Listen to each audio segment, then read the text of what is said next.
I went and watched the Taylor Swift concert on at the movie theater because at first I was dragged to it. It was like I want you to come to this. I want you to come see it, right? Yeah, totally. You were dragged to it. I don't like the look on your face right now. So I went to go watch it. And man, I realized something. She's really cool, man. She's a really cool person. She's crazy good at performing. Like that was my thing. Like the whole time we were watching it, I was like, that is one thing I can't speak on really because I haven't seen her perform. So I can't like. Well, it made the idea of spending $1,200 on a ticket more realistic.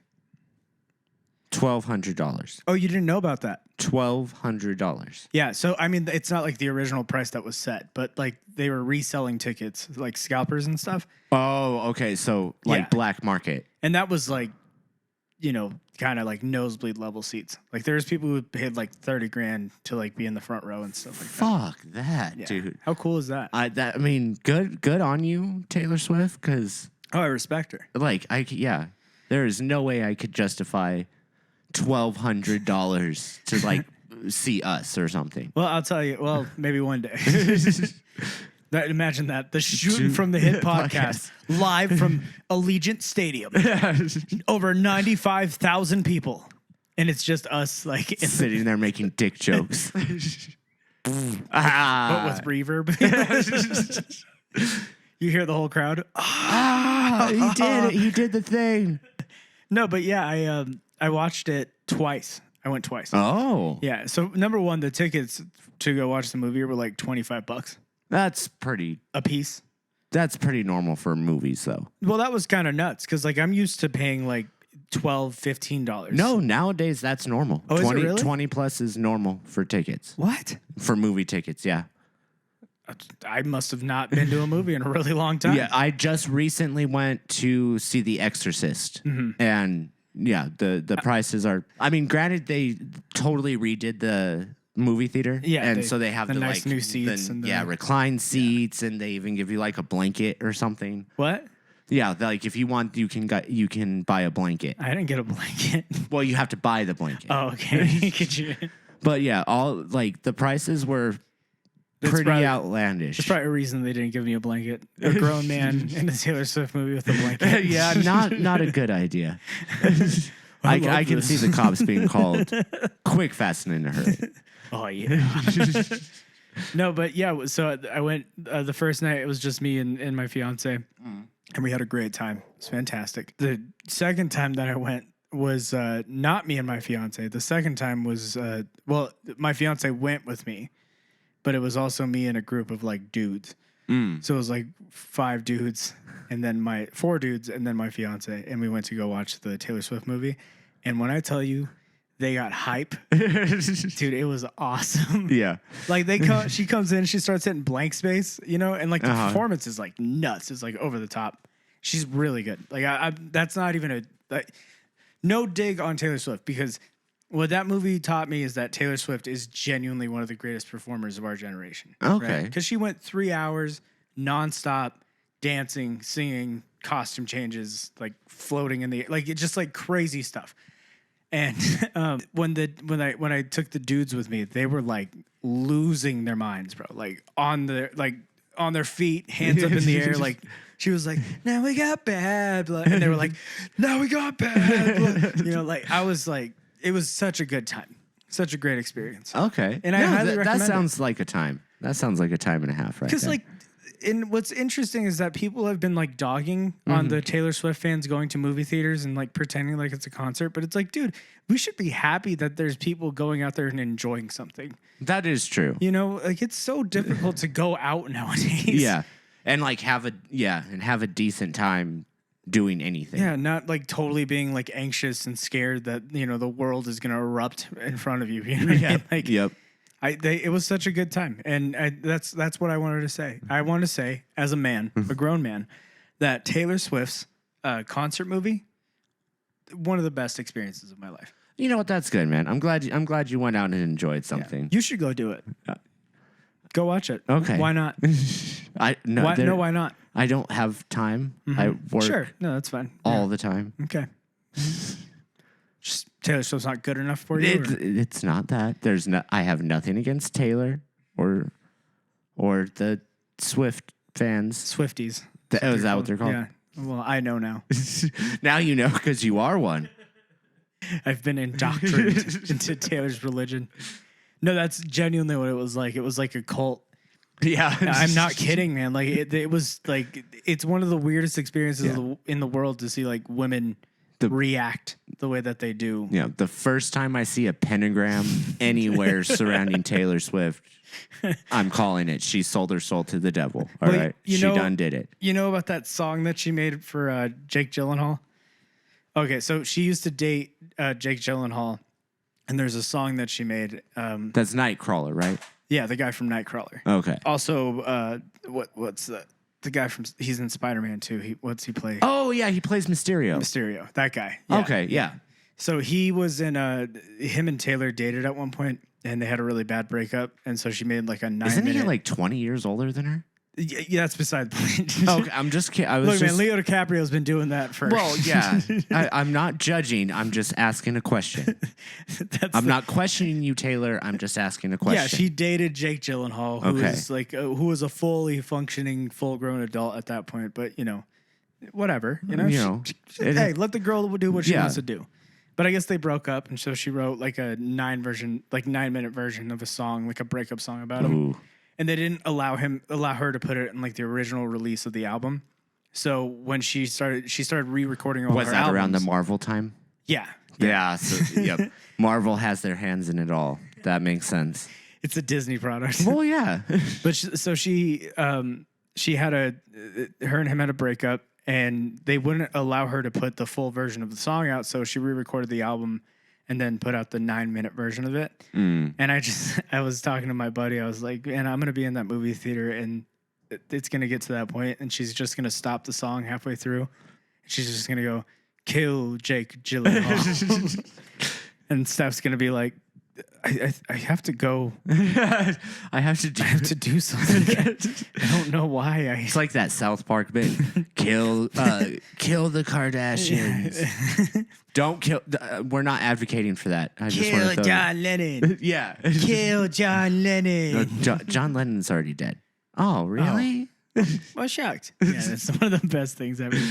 But yeah, I'm going to start this podcast off by saying Taylor Swift's brand new movie, the Eras Tour movie, absolutely worth a watch, 100%. And if I have a recommendation for anybody listening to this podcast who's been kind of on the fence of it or didn't even think about going to watch it in the movie theater, because being there with a bunch of Taylor Swift fans just like elevated that thing. It's just so much fun. Well, that's the same way with horror movies. That's why I love watching them in theaters, because then I feel like I actually get the full effect. Yeah, because you're in a sense of community. Yeah, like everybody's getting scared, so you feel that that sense of community. Yeah. I enjoy that. I'm telling you, man. Yeah, Go watch the Taylor Swift movie. The Exorcist movie. Oh, you went to go watch that? Yeah. How was it? It was pretty good. It was pretty good. It just, yeah, it wasn't. It did not live up to my expectations. Well, I'm gonna say that. Tell me what's your issue with it. I don't have an issue with it. It's just there's so many things that could have been done better, and a lot of it is that I just focus on the original Exorcist so much. Like that's a staple in cinema history. Well, yeah, of course. And yeah. It kind of. So, did you watch the Evil Dead remake? Yeah. You're talking about the one from like 10 years ago or whatever? Yeah, but so it's a remake of the old campy. Yeah, the first with Bruce Campbell. Yeah, and it just, it did the horror and the gore better, but the story was still like, eh. It's still what it is. Yeah, and it was fine. It was good. It just didn't do as well as it could have. I'm going to put it that way. I'll have to watch it and give my synopsis. You know how much I don't like horror movies. So, right. So, I'm actually very curious to see your opinion, because it's a horror movie and I don't and you don't dig. Well, yeah, you don't watch those as much as I do. So that is true. I'm curious. Yeah. Let's hit this intro.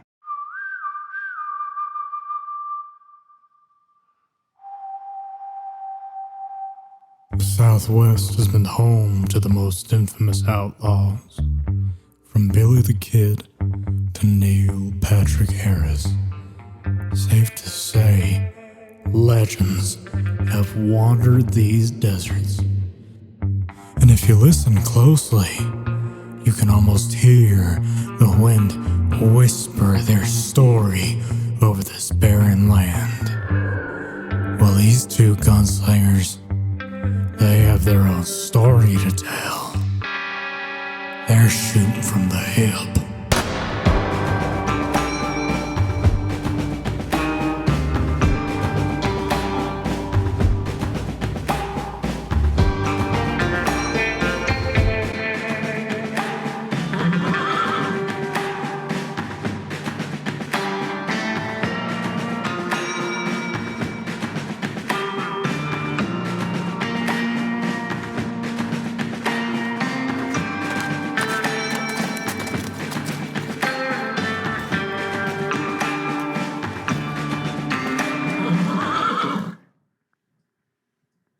Sorry, I just got off my horse there. What's up, Clip Clop? Yeah, he has. That's his name. Hey, Clip Clop. No, don't do that. Stop tearing at that. Sorry. Rambunctious little guy. Yep. But yeah, man, Taylor Swift, the movie was like one of the best experiences I had. And so that kind of made me think, like, has there ever been a movie that you've gone to and you were thinking to yourself, like, oh man, I'm going to have to sit through this for like 2.5 hours or 2 hours or even an hour and a half, and you were dreading it, and then you actually ended up watching the thing and you were like, dude, this is like one of the best things I've seen in a long time. Has there ever been anything? I'm not going to say one of the best things that I've seen but Twilight Breaking Dawn, is that the third one? Yeah, brother. That was one I got dragged to, and I actually ended up enjoying it. Dude, we watched like, I wasn't big on the whole like psych. That didn't actually happen. Oh, you're talking about the ending. Yeah, I was just gonna say that. Like the ending of the last movie. Yeah. Where it's just like, nope, that didn't actually happen. Sorry. Dude, I'll tell you though. So I went to the movie theaters for that one too, and when that scene happens, the feeling in that theater, like every woman in that theater being like, what? What? This doesn't happen. Yeah. They're tearing each other's heads off. And every guy going, yo, what? This is fucking sick, dude. And then, but then everybody who read the book was like, this doesn't happen. What Just the hell? a straight Jean-Claude Van Damme like action scene for 3 minutes. It's almost like the Twilight directors were like, hey, guys, we saw you. We understand why you're here. Yeah. And every we dude just was want like, to give you that little peanut. And dudes tearing their shirts off. This is awesome. Tear his head off again. Yeah, man, that was so sick. Yeah, that was one. I love that movie. That was actually the same for me because I had seen the second Twilight and the first one up to that point. But then there's I think there's 2 in between, and then there's the last movie or something. I could not tell you. You're not a fan of Twilight? Not the biggest, no. I feel like if you actually really. watch the Twilight movies, I think you would actually dig them. They're not horrible. Like I'm not kidding. They're just what you kind of expect from it. And I think that's why I appreciate it so much. If it does what it wants to do well, then all right. Yeah, no one's walking into a Twilight movie and being like, this is Scorsese filmmaking. No, it's like, this is going to be a dumb, campy kind of romance. And then you watch it and you're like, oh, yeah, okay. And then it's easy to laugh because, we were alive in 2009, so like all the jokes still kind of hit for us. You know what I mean? True. Like there's a scene where like Jacob rolls up and Edward's like, man, does this guy ever put a shirt on? And I remember being in the theater being like, I get that. Yep. Taylor Lautner, wasn't he in Cheaper by the Dozen? Do you remember that movie? Well, I don't know if he's. I don't know a lot of Taylor Lautner's work. I'm going to be honest with you here, but he was more Shark than Boy likely, and Lava. Yeah, he is in Shark Boy and Lava Girl. Yeah, he does that Dream Dream Dream song, where they bully Max. Yeah, that's the funniest thing. I watched that one. In Mr. theaters. That Electric, was in- send this man to the fucking principal yeah, office. George Lopez is Mr. Electric. I remember. I don't know if you remember that scene in the Shark Boy and Lava Girl where he's getting all upset with the students. He's like, "I am in charge, Yeah. me," and you're like, "What is going on?" It's like Robert Rodriguez was like, "Hey George, come here, just take this bump real quick." Yeah. No, get out there and act your ass off. And I remember being so excited whenever I saw George Lopez was in the cast. Yeah. Because I was like, oh, George Lopez, I love George Lopez. Yeah. It's not great.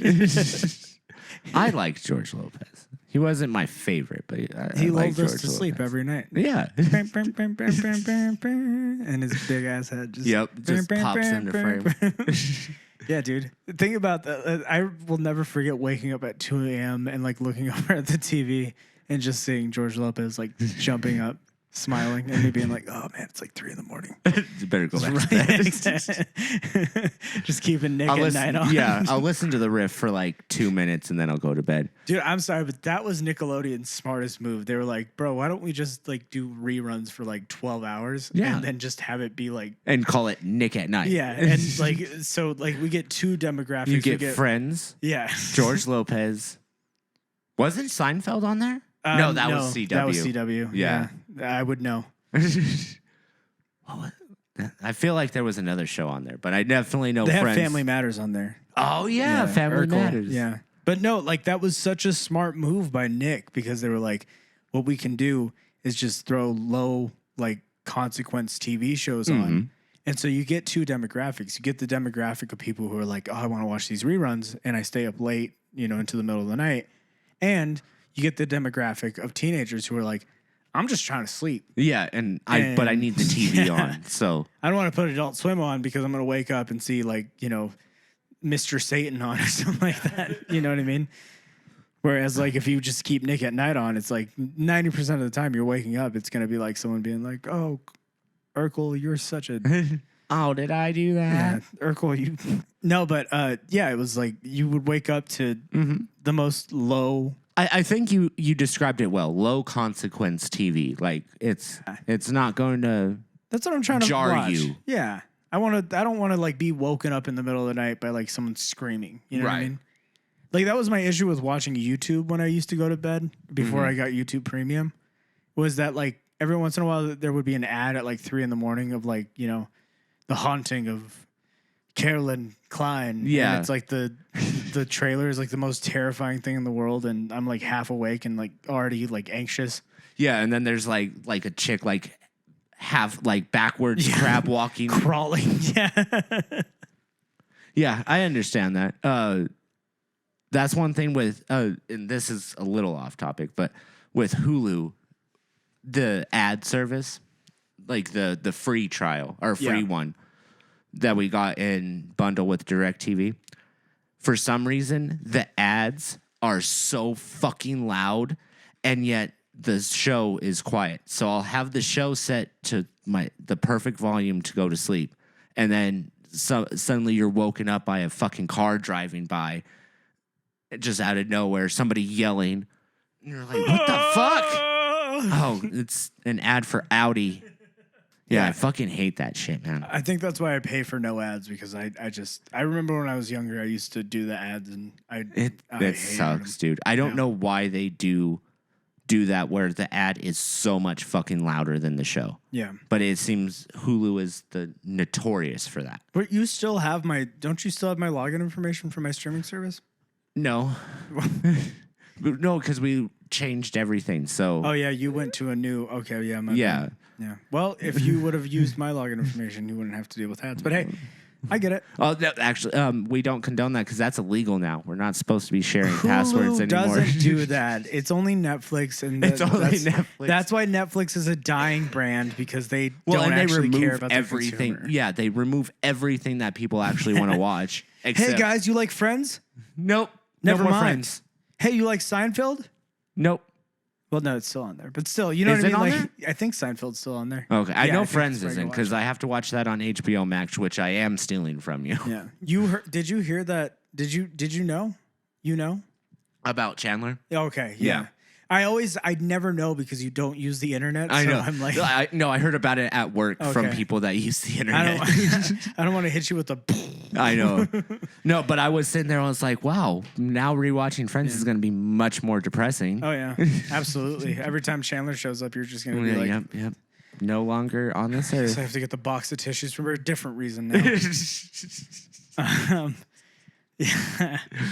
No, dude. When I found out, it was actually at the Halloween. So I went to a Halloween party, and our mutual friend Anthony, who was spoken about in the last podcast, right before we start watching Train to Busan, he looks over at me and he goes, "Hey, you know Chandler from Friends?" And I was like, Matthew Perry, yeah. "Yeah, of course."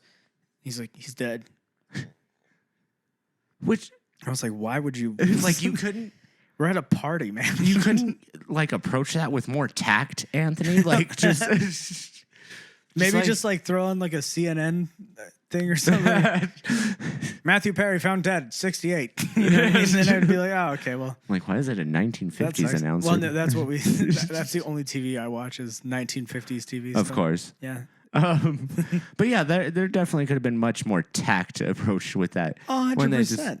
Yeah, like you just, hey, did you hear? Do you know? Yeah. Do you know? Okay, come here. No, he's just Bring it like, in. Bring it in. I got to tell you something. Yeah, he's just like in the middle of a party. Matthew Perry's dead. What? Just a heads up. Thanks, Dick. Man. Anyways, back to this game of bingo.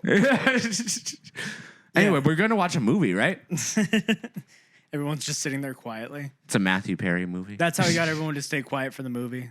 Yeah. Ah, That dude, was 17 again, bro. I'm never going to be able to watch 17 again yeah. the same way with Zac Efron. Wasn't there one in like the 90s where they kidnapped somebody? What? Do you remember that one? No. Hold on. No, I don't know that movie. We're going to do some research right quick. I only know of Matthew Perry from It was him Friends. and Bruce Willis. What? Yeah, he did a movie with Bruce Willis. I didn't know that. Mm-hmm. Well, I need share. I thought finding Jennifer Aniston, wasn't she dating Bruce Willis at one point? Is that, or am I like wrong? I think that was only in the movie Friends. I thought she dated Bruce Willis. This is riveting content. Hold on. Why did Bruce Willis refuse to kiss Jennifer Aniston in Friends? Okay, so I'm assuming they didn't date. Brad Pitt was to blame. Wasn't the whole 9 yards. Okay, so she dates Jennifer Aniston, or he dates Jennifer Aniston in Friends, I think. Wait, what? Yeah. Oh yeah, he does. Yeah, in Friends he does. Okay. What a wild thing to happen. That's why the 90s were so different. They were like, here's an action star on this sitcom. Like, you don't get that nowadays. Like, John Wick doesn't Fools just show Rush up In. on Big Sorry. Bang Theory. What? Fools Rush In? I'm pretty sure that's it. What's the synopsis? 3 months after a one-night stand with Isabel Fuentes in Las Vegas, New York City, real estate developer Alex Whitman, Matthew Perry, learns she is pregnant. Despite being a terminal bachelor, Alex is drawn to his... No, this isn't the right one. But that also has Bruce Willis in it? No, that's just Matthew Perry. You're just... Why don't you look up Matthew Perry, Bruce Willis movie? I looked that up and I didn't find anything. No, I could have sworn he was in... Is it the whole 9 yards? So Jimmy the Tulip Chudesky, a mob hitman turned informant, ratted on the mob and put his life in jeopardy. Now he has moved to suburban Montreal, ostensibly to make a new start. His next-door neighbor is a mild-mannered, unhappily married dentist, Nick. Okay, yep. This is it. What's the movie? Nick recognizes Jimmy from the newspaper stories about his mob testimony, and that's when Nick's simple, boring world turns upside down. Is that the whole 9 yards? Yes. Okay. Yeah, see, they were just making movies about anything back in the day. Yeah. That was just like one of those that my dad put on at one point. Just casually. And I watched it and did not know the premise because it's one of those I started watching it like 20 minutes in. Yeah. So you don't really understand the premise, but you kind of do. Yeah. See, that's one thing that is lost by streaming services is the random HBO find. Uh-huh. You know what I mean? I used to love doing that, just scrolling through and like, oh, that looks like it'd be pretty good. That's how I watched Assassins with Antonio Banderas and Sylvester Stallone. I hate the way you said Antonio Banderas. I'm sorry. Antonio Banderas? I'm fucking Irish. I don't know what you expect. Right? Oh, okay. Now we're using that card. Okay. I'm a big fan of Antonio Banderas. personally. Dude, Banderas. Sorry. There it is. That's what I wanted to hear. That was the thing is like, I feel like movies nowadays, especially having the choice to watch whatever you want. That was what was so cool about back in the days. You could just like hit the button and then like a random movie would pop up and you would just spend the next hour and a half. Yeah, you just go like Just all you sitting would there. have to do is like go to the movie channels. So ours was DirecTV, so it's 500. Yep. So, and then you just scroll down. 501 to 510 and then 510 to 512 was Cinemax. Yep. Yeah. And you're like, yo, oh, that looks like it'd be good. They don't do that anymore. Nope. Then recording the movie so that you could watch it later. Yep. Yeah. Yep. Yep. Yeah. If you like missed the first 30 minutes of Terminator, you can just go to other showings and record it. Yeah, you watch HBO East instead of HBO West. Yep. Yep. Dude, that's what I'm saying. Like finding movie, like HBO, I feel is probably like the best brand to do damage control with this new streaming service thing. Yeah. Because they're the only ones who went like, all right, well, everyone's going to an app, so let's just do an app. And then everyone went, yeah, HBO's great. I love HBO. Whereas like back in the like, if they would have just kept just being HBO and like, oh hey, you can watch random movies at random times. It's like, I'm not gonna do that. If I have the choice to watch what I want to watch, I'm gonna watch what I want to watch. But yes, but I want random shit. Did you ever watch do miss Maniac Cop? No, what's that? Maniac Cop is another random HBO movie that I watched. So, Sweet. it has Bruce Campbell in it, Guy as from The Evil previously Dead. mentioned. Yeah. Yep. So, okay, I'm just gonna show you, listeners. Unfortunately, you are not gonna be able to view this, but that's what the Maniac Cop looks like. Oh, nice.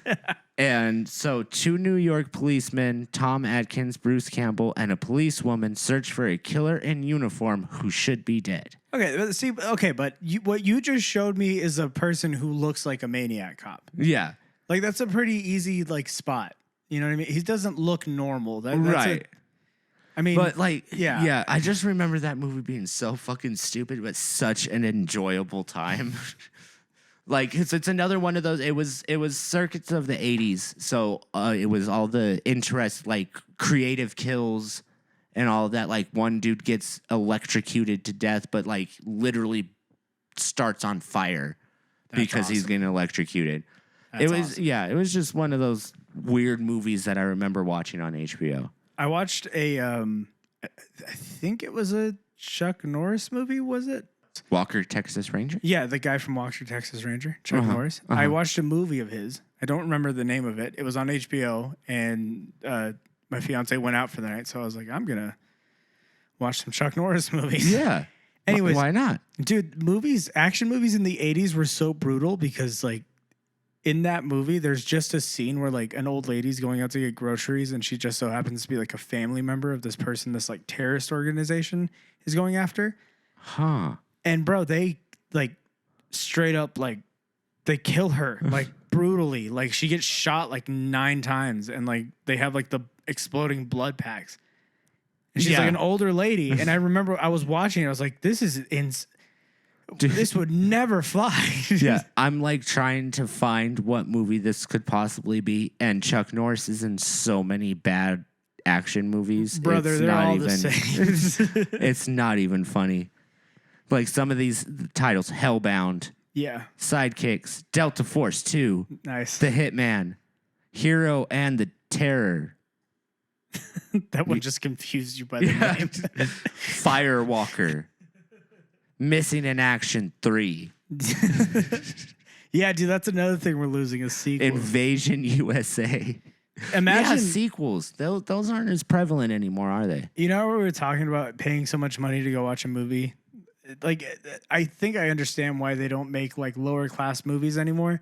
Is because could you imagine spending $25 to go watch Meet the Spartans? That's a fair point that I did not think about. You know, That's, like yeah. there's a reason why they don't do that anymore, and it's because like you're gonna make someone spend $25 to go watch that. You know what I mean? that should be like just a Hulu. That's a Hulu original. Yeah, exactly. That's like a Netflix, special or something like that. Right. Like, oh, hey. I'm with you there. Yeah, because I would be fucking livid I'd be if furious. or like Date Movie. I spent $25 to watch that.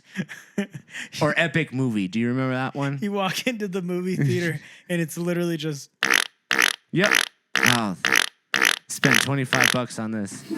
And $20 for popcorn. Nice. For an hour and a half. Yeah. And I just would like to point out that this is also in a fairly small town. Oh, yeah. I cannot imagine how movie theaters are in big cities. They gotta be full still. Astronomical. Yeah. There's no way. $50 a ticket. So you can go watch Martin Scorsese's new movie or something like that. Yeah. Martin Scorsese jack himself off for again. Yay. I Wait, love Martin Scorsese. Okay, I was going to say, are you not a fan? I love his movies. Okay. I was going to say, I know a certain someone who would be very upset at that comment right there. I would be upset with me. And you know who it is, so you can go and apologize to that person. Speaking of movies in that kind of like vein, I think my favorite movie experience that I ever had was going to watch the Spider-Man movies. And I'm not even the talking original. about... No, I'm not talking about Sam Raimi. And this is going to put me in some hot water. But I really like the Amazing Spider-Man movies. Oh, the Andrew Garfield ones? They're so good. They are good. You know, I liked those ones. I remember everyone like doo-dooing all over the second one. And I was like, I remember walking out of the second one being like, that was incredibly emotional and like moving. And then I talked to people afterwards and like, that's one of the worst movies I've ever seen. And I was like, how? Did we watch the same movie? And they're like, yeah, it's just a big advertisement. Did they justify themselves? How do you... Well, that was it. They just said... It's just big. Yeah. Capitalism, man. They said, they just tried to shove as many bad guys in there as they possibly could. No, they did not. The movie was just really hard to follow, and it made no sense, and why would this happen, and blah, blah. And I'm like, brother, Dude. It is... In the same regard, I always say, it's the same thing I said about the Ninja Turtles movie a couple episodes back. Mm-hmm. It is a superhero movie, man. Yeah. Like, I understand. Marvel nowadays, total dog shit. But, like, at that point, a Spider-Man movie coming out that is essentially meant just for teenagers, let's be honest with ourselves. That was the demographic they were targeting. Well, and it was also, like, comic book fans. Because, like, the original trilogy didn't follow the comic books as much. Whereas the two Amazing Spider-Mans did. They did, yeah. So... like, you're reaching a certain demographic, and if you're not part of that demographic, fuck off. Well, and that's stop the thing. Talking shit. I remember Anthony being a big fan of it because he said that same thing. He was like, it followed the comic books really well. Yeah. And it's interesting. What I find interesting is that anytime me and Anthony, like, agree on whether or not a movie is good, it usually turns out to be, like, one of the worst reviewed movies. Yeah. Like, when we watched... The Last Jedi, I think is what it was. I didn't watch new any Star of Wars trilogy. It's the second movie in the new Star Wars trilogy. I remember walking out of that and being like, dude, that's one of my favorite Star Wars movies. And then like a month later being online and like seeing all the movie critics being like, this is one of the worst things that has ever happened to Star Wars. How dare they? I cannot believe that they would take this form and absolutely destroy and what we consider the Okay, that threw me through a loop, but I'm with you. I don't know. I do tend to disagree with reviewers a lot on movies. I do too. What is your opinion on movie reviewers? This should be interesting. I mean, because I have a hearty opinion. I'm sure you do. Do they get paid for what they do? They do. Well, because a lot of them are like journalists, so they work for like a newspaper or they work for like an independent company that reviews movies. I everybody is entitled to their opinion, but I also don't want to pay Roger Ebert to tell me whether or not a movie's good. Because let's be honest, we're talking about Roger Ebert right now. He was one of the biggest pieces of shit when it comes to movie reviews. You're not lying. He really is. I mean, when he shit all over Zoolander, it was like did we watch the same movie? Like, Zoolander is what it is. And then I love that he ran back his review and he was like, I rewatched it after 5 years and this is what my opinion is now. And you know what? That changing your opinion is fine. Growing as a person is fine. Right. But that's not how that struck me. That struck me as... people are upset and now I have to run back. Exactly. I'm not going to stick by my opinion. If you're going to have a shitty-ass opinion, at least stick by it. I agree.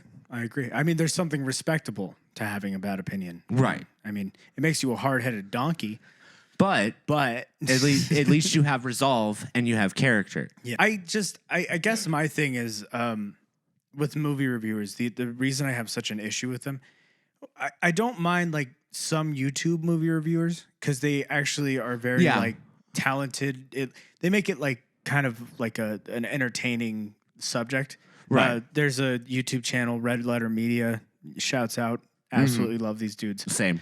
And they do like these 2-hour movie reviews sometimes, or they do this thing called Half in the Bag where they might like shit all over a movie, but in the same regard, they're kind of like, oh, but there was this that was good, and there was the, and they're fair. They actually approach it objectively. And what I also appreciate is that they have a talent for like not necessarily filmmaking, but making something that's entertaining, and so it's like, okay, well, at least they have some sort of platform to stand on. Right. What I have an issue with, like, and it's the same shit with music reviewers, is when they don't know how to like make a movie and they don't know how to make music, and then they have the strongest opinion. Yeah, and they want to shit all over everything. That's the worst, man. Yeah, I and they can't talk stand about people things like that they don't really understand. Well, because it's easy to criticize somebody else's like work because you didn't do it. Like, right. I couldn't imagine how difficult it is directing a movie. Right. I mean, I write music, and I have issues like writing music, like, and it's because there's so many moving parts sometimes. Right. Where I'm like mentally fried. Where if you think about like directing a movie, dude, how many, like, you got sound design, you got score, you got actors, you got this, that, and the other. Not only that, like most of the greatest actors, especially when you're like a high level director, most of these actors are actual like crazy people. So like, imagine you're trying to like control that, like, you know, you're trying to control a coked up Bruce Campbell. Yeah, you're trying to hit a scene, and then meanwhile, you know, Jamie Foxx and Will Smith won't stop doing lines of Margot Robbie. You know what I mean? And you're like, guys, we have like 3 minutes of daylight. Like, it's the golden hour. I need this shot. Yeah, and they're like, just give me one more minute, dude. We'll get there, and then like you finally get them on set, and then there's like a guy who has an issue like with lighting or your audio's off or something. It's like, dude, get the fucking boom mic out of the shot. Yeah, and that's what I'm thinking is like, I can't imagine how difficult that is, man. I don't know how they're not all like severe alcoholics. Oh, they have to. Like, I mean, either severe alcoholics or they're way too into working out. Yeah, true. Very fair. Because like, and like back to the movie reviewer thing, it's not necessarily that I'm saying that people who have like an eye for movies shouldn't have an opinion on it. Right. Or say, you know, there's value in like reviewing something and like and honestly taking a look at the media that you're consuming. And right? especially nowadays where like you said, movie theater tickets are so expensive. Yeah. That you might as well get something deep out of that movie, or like actually try to watch it and critically look at it. Or you have a movie reviewer who can tell you kind of like, oh, hey, maybe skip this one. You know what I mean? And then they give their opinion on why it's not great, but they still kind of tell you, like, make your own opinion on it, right? The issue that I have is, like, when someone only listens to, like, what a reviewer says and only watches what a reviewer, or listens to what a reviewer wants them to listen to. That's where my issue is. It's like, I get that. It's like, bro, just formulate an opinion. It's not that hard to, like, sit down, watch a movie, and then be like, that was good. Yeah. Or, I didn't like that very much. Yeah. It's fine. like Randy and I were talking about The Witch, that one episode. Yeah. I very much disliked that movie. A lot of people liked it. A lot of reviewers gave it raving reviews. Am I going to tell them that they're wrong and that their opinion doesn't matter? No. Yeah. I just did not like it. It was not what I was wanting. It was not what I was expecting walking into that movie theater. It's not for me. All right. And it kind of like on that topic, it's like, I guess like art is subjective. I mean, that's a term that's used a million times, but like that's true. I mean, you have to go listen to something or watch something to formulate an opinion on it. Yeah. You know? And that's, you can't just say, well, I'm not going to watch it because this reviewer said it was bad. Yeah, like, that's just dumb. Now, am I going to pay $25 to watch it? Absolutely no. not. Guess who's turning on the illegal streaming box? Well, we don't condone that, but yeah, I'll pay $2.99 to watch a bad movie. I will not pay $25 to watch a bad movie. Yeah. Like if you see a bad review for a movie, but that's the thing is like in a way that's kind of counterproductive because the theater going experiences it's not that movie theaters are dying, but like it's not what it used to be. True. People don't just go to movies anymore because it's like the only place to go watch a movie you wanted to see. Like nowadays you could just wait like 2 weeks and then it's out on streaming. Right. Like, and not even 2 weeks in a lot of cases. Yeah. It's usually like 2 days. Dude, there was a new Mission Impossible that dropped, and I had absolutely no idea that it existed. I didn't even know there was a new Mission Impossible. Exactly. So, I mean, that goes to show you how much like movie theater going has like changed. You right. know, as I went to go watch Taylor Swift's concert twice, but it just kind of proves to you that like it's not as common. So it feels kind of counterintuitive for a reviewer to be like, don't even go watch it. Yeah. It's like, bro, you're not going to have a job if movies stop existing. That's true. Do you realize that? And then right now there's the whole writing strike, writer's strike. So like that's making everything more difficult too. Yeah. I just wanted to throw that out there. Go writers. I know things. Good job, writers. I want you to write more things, but I also want you to get paid to do it. That's what we're talking about. Unionize, baby. That's what it's all about. But yeah, man, I have I don't know. I don't like that view on media. I don't like having an end all be all as an opinion. I know what you mean. Like the modern day Roger Ebert is that Anthony Fantano dude. The guy who does the needle drop. Have you never seen him? No. He's a dude on YouTube, and he does music reviews. I might get hate for this.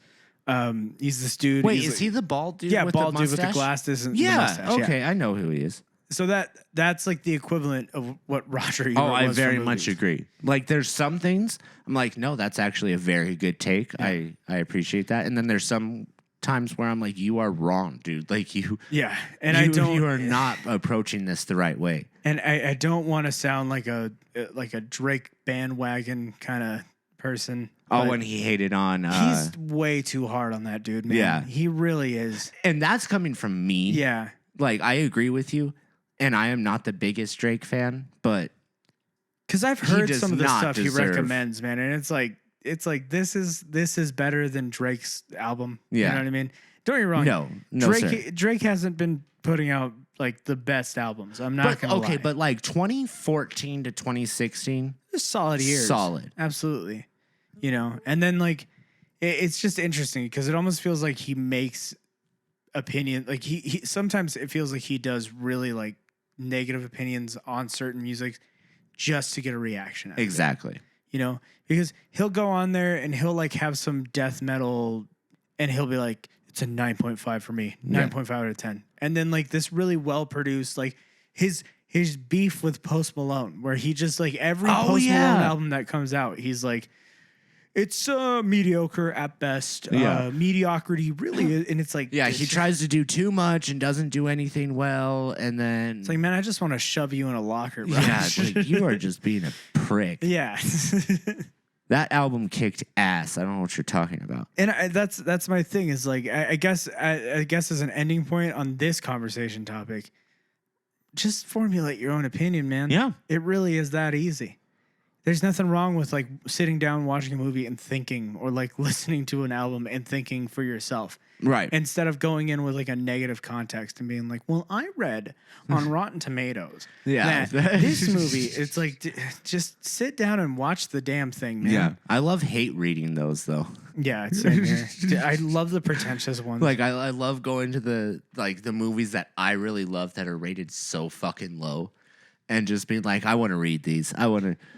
Oh, you're just a fucking jerk offer, aren't you? I like the movie reviews that like start off like an ingredient page for cooking, where they're like, "This morning I woke up and had myself a cup of black coffee, and then I sat down with a nice waffle a la mode." And it's like, okay, what about the movie? Let's get to the review, bro. I want to talk about the movie. The review's like 2 sentences long. Mediocre and churlish.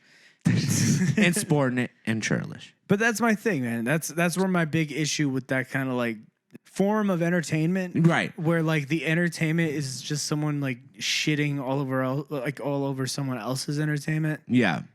That just doesn't seem like the right kind of like. Well, and especially like you said, it's that kind of you can't do it, so you're gonna shit on people who can. Those who can't coach, right? And You know, those who can't do coach. Yeah, and that was like a thing for me, man. Is like maybe it's because I used to be one of those people who would like rely so much on a reviewer's, opinion, and maybe that's why I dislike them so much now, because I'm like, there's so many movies that I missed out on because like a movie reviewer is like, don't even waste your time with like it. To bring it full circle, the Twilight movies.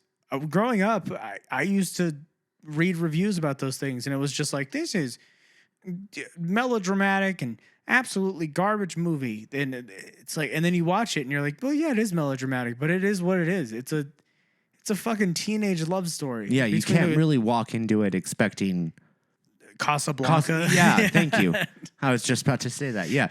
Like, yeah, you can't go in expecting that. So watch it for what it is. Yeah. It's all right. And that's another thing, like trying to compare. And I feel like that's where a lot of the reviewers that we are speaking of fall short, is they always try to compare it to their favorite pieces of media. Right. Well, it's not the same thing. All right.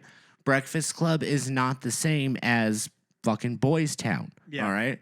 Casablanca is not the same as Twilight. You can't compare that.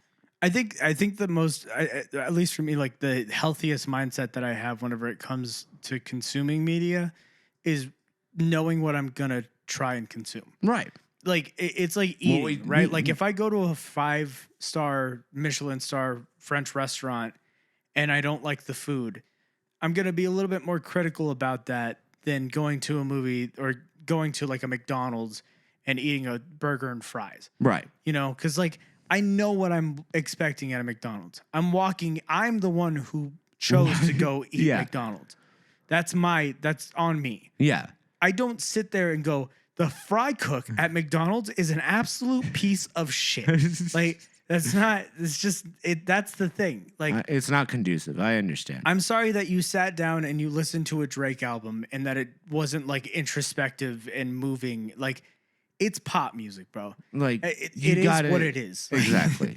You got to take it for what it is. Yeah, like the Teenage Mutant Ninja Turtle movie that we were talking about just a couple episodes ago. Yeah. You can't go into that expecting like the same 90s level of Teenage Mutant Ninja Turtles. Well, you have to expect it, move it with the time. It's Yeah. Teenage Mutant Ninja Turtles. Yeah, and that's what it's like we said, that's what teenagers sound like today. That's fine. You can't criticize it simply off that. You can criticize plot, act, voiceover work, animation. You can criticize all of that, but you can't really criticize the overall synopsis of the movie. Yeah, because it is what it is. It's made for teenagers today. Exactly. It's like I always say whenever it comes to like, well, we talked about the Twilight movies earlier. Yeah. When I watch those movies, even now, I sit down and I'm watching those movies kind of like in a comfort movie type of way. Right. I'm watching it in the same vein as like the Scooby-Doo live action. Exactly. You know, Is it a good movie? No. Not even by a little bit. But it's nostalgic and it's a fun time. And am I going to laugh probably? Yeah. Yes. You know, am I going to sit there and be like, oh, Fred just said he's going to look at himself naked. That's awesome. You know what I mean? Like, that's what it is. I'm watching a movie like that just to watch a movie like that. I'm not watching it to be like, oh, well, I didn't like the direction or the movement of this camera or the way that the light echoed throughout the. There wasn't much subtlety in Daphne's performance. Yeah, it's like, bro, you are watching Michael Bay's Transformers. I know what you mean. We are here for Big Boom and Robot. Yes. I want to see Robot fight. Yeah. So in that regard, I did consume something recently. I played the new Spider-Man 2. Oh, okay. You know, just kind of swinging around New York, fighting crime. That's what I was doing on my free time. I don't know about you, but you know, that's what your boy does. Nice. And I have to say, man, as far as like video games go, it's probably the best thing I've ever ever laid my hands on. Yeah. The combat, they use the same system from the first game. They continue storylines that were set up over the last 2 games. The world is like super expansive. There's points where you can literally just swing around and like help people, you know. And I love it. Yeah. I really do. No, that's really cool. So big reveal here. I am an Xbox person, not a PlayStation person. I forgot. So I did not play either of those Spider-Man movies.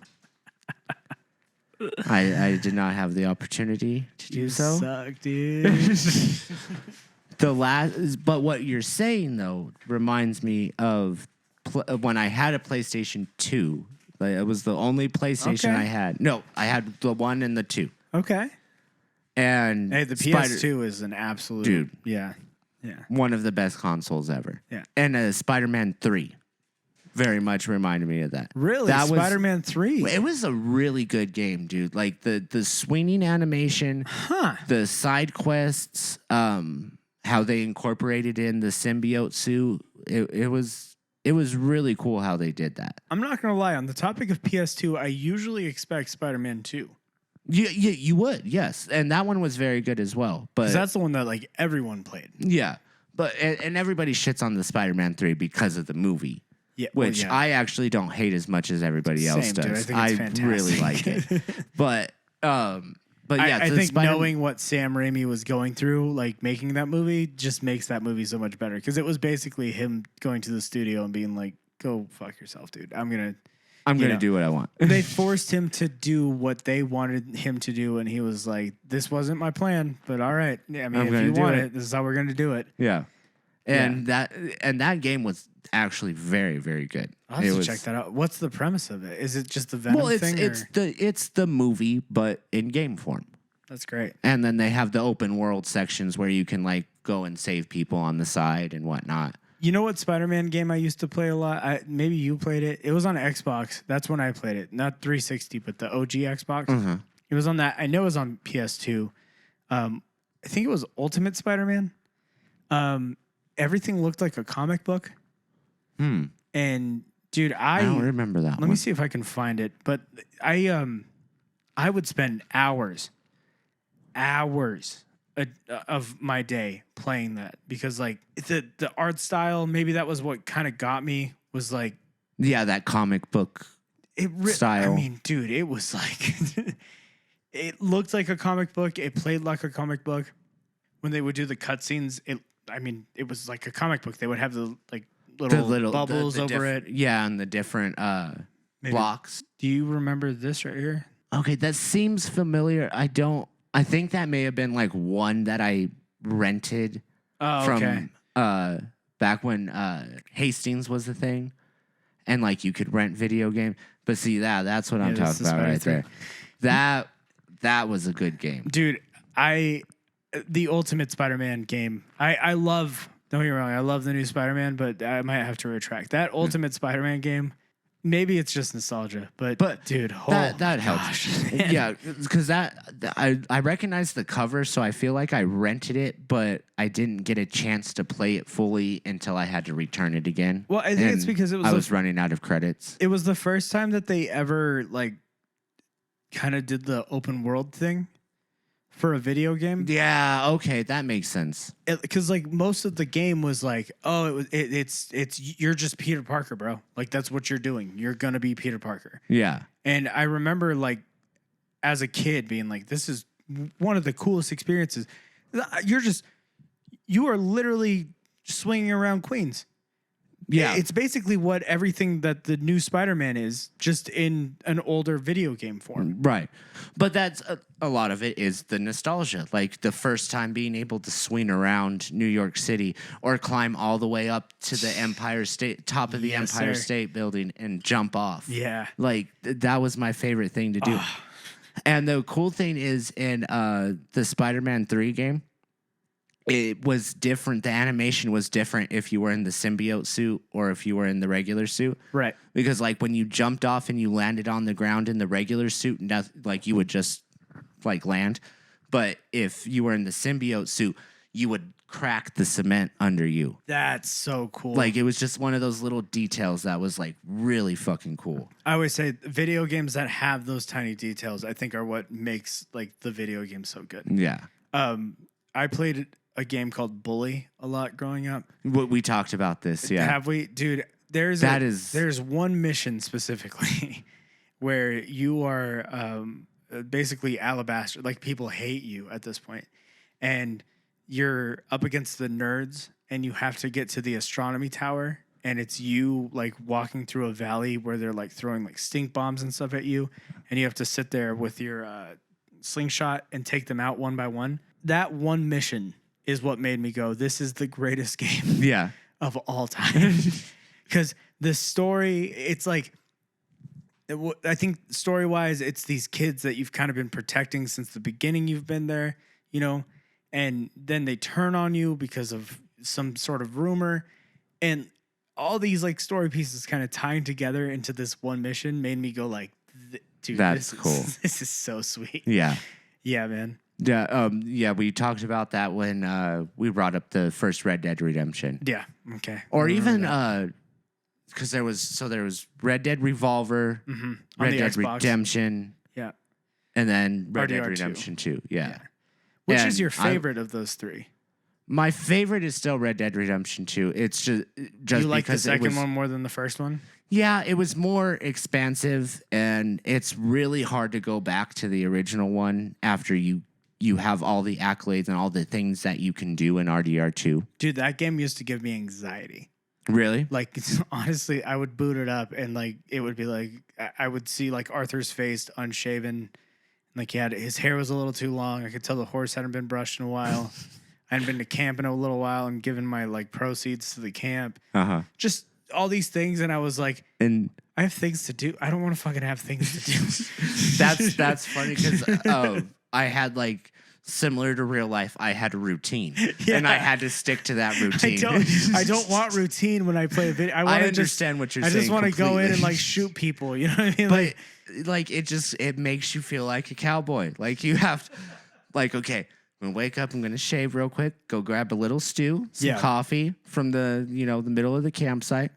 Every time I walk up to my horse's name was Stella. And you gave her a little brush. You give her the pats, give her the brush, feed her a little bit. And then see, go on about your business. I tried doing that routine thing, and it just... always clean my guns. You always have to clean your guns. I tried the routine thing. It just did not work, man. It never worked. I understand, especially like you said, in real life when you have so many other fucking things to do. I'm sitting down to like casually game for a little bit. Like, why am I focused on cleaning my horse? And there's dishes sitting in the sink that haven't been done in 2 days. No, there's like a mission where like Arthur's like, oh man, I got to do my taxes. I'm like, they're outlaws. They didn't do taxes. I don't want to play this. He has to run errands and go get grain for the game. You have to do 15 pages of taxes for the Red Dead Redemption 2 game. Like, that's what it felt like. That's the expansion pack. The only time I ever like really enjoyed that game when it was like, oh hey, you can collect bounties and go be a bounty hunter. I think I did like 3 bounties. I used to go, oh my gosh, let's just keep doing this. And then they stopped doing them, and I was like, wait, what do you mean? What do you mean I have to feed him? Yeah, I know what you mean. I don't care. The same thing. Okay, so one quick aside. Same thing happened in The Witcher. Yeah. The Witcher 3 Wild Hunt. The Witcher contracts. Those were my favorite parts because I was like, I am a monster hunter. Yeah. I have to go through, study this creature, study the terrain, make sure I set the right traps. That was really fun. Yeah. But as far as RDR2 goes, the fact that it made you have to you had to take care of him. Yeah. Like I kind of get that. Yeah. It felt like The Sims with guns, and I was like, I'm not here, man. I'm sorry. I understand. I loved it, and the story was so good, but I would avoid the last mission for so long because I just wanted to live in that world just for a little bit longer. For a little bit longer. It's like in the new Hogwarts game, whenever it turns into like wintertime. Yeah, you want to just hold on to that. I didn't want to leave it. I was like, I'm chilling. This is great. Nope. I don't need to do the main mission. Hogwarts during Christmas time, I'm not going anywhere. Yeah, I need to go collect something for this person. Well, hey, before we finish up the podcast, I wanted to say this is our 20th episode. And I'm not going to lie to you. I personally find it kind of surreal. Same. Yeah, we are 20 weeks into this, and we notice you guys. We see you guys listening, and we see you guys interacting. And we really, from the bottom of our hearts, like, appreciate everything that you guys do as an audience, sharing with your friends. Yes. And listening it to yourself, you know? And I hope that we can continue to do this for you because I truly, I mean, at least for me, and I'm sure for Richard, genuinely, from the bottom of our hearts, thank you so much for following our podcast. Yeah, we love doing this. We look forward to this every week, and the fact that people are actually listening to it, we really appreciate you guys. And yeah, and hey, here's hopefully to we probably won't do anything sappy for another 80 episodes, but yeah.